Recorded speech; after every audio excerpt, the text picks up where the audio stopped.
P T V کے احساس اداکار، ادیب اور مشہور زمانہ کمپیئر طارق عزیز صاحب انتقال کر گئے۔ وہ 84 برس کے ہو چکے تھے۔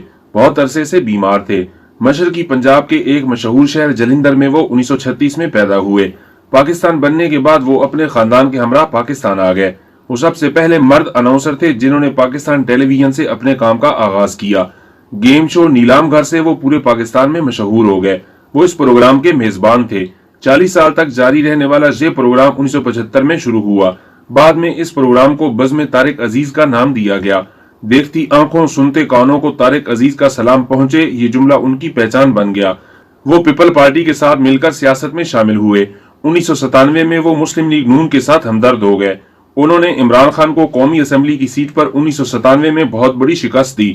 دنیا میں بہت بڑا کام اور بہت بڑا نام کمانے والے یہ مرد مجاہد آج کل تنہائی کی زندگی گزار رہے تھے۔ یقیناً طارق عزیز کی موت سے دیکھتی آنکھوں اور سنتے کانوں کو طارق عزیز کا سلام پہنچانے والا ہر دل عزیز چراغ بجھ گیا۔ دنیا ان کے خوبصورت اور میٹھے انداز کو صدیوں یاد رکھے گی۔